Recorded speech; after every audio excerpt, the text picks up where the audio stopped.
I'm Linda Bangert, and I'm a Food Gatherers volunteer. I'm Joe McConnell. I've been associated with Food Gatherers one way or the other for a long time. I had seen Food Gatherers in the Observer and in local media.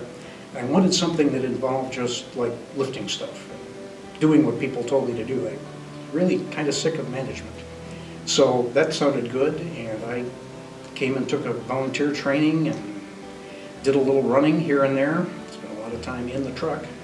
That was probably, we were saying, probably 1990. And then about a year later, I went back to school, so I had a little more flexibility in my schedule, and I wanted to drive around in a truck with Joe, so in addition to doing good, so that's when I got started as a runner.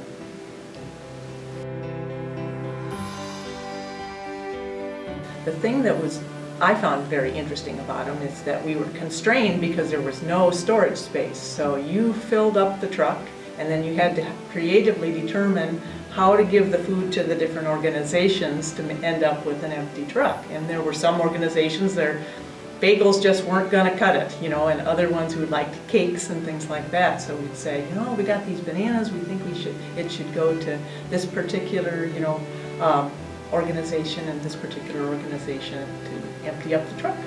There was no storage, so it was just like in and out. So that was, that was the big challenge. One of the personal challenges that I had was trying to navigate through the driveway of the old food co-op on Packard, because it was very narrow to go through that van. So I'm very proud that I didn't nick the van. But there was one day when the volunteers got a call because we were getting 4,000 pounds of bananas.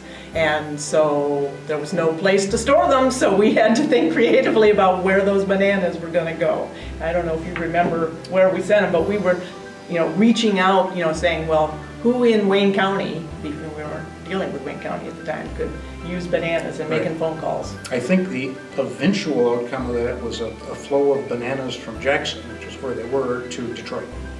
But I don't remember where. Food Gatherers had purchased what had been a slaughterhouse, a meat processing facility. And some of it was converted to Food Gatherers use, and some of it was pretty much as it had been. So we got to do tours at Grilling, which was held out on the lawn out there.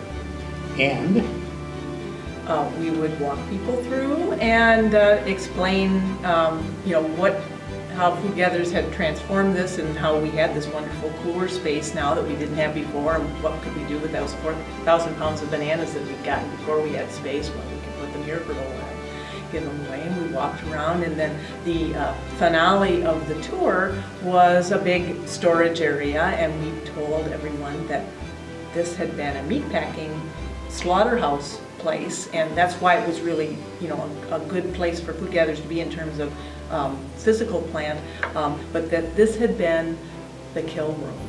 And then we gave everybody a little sticker that said, I've been to the kill room.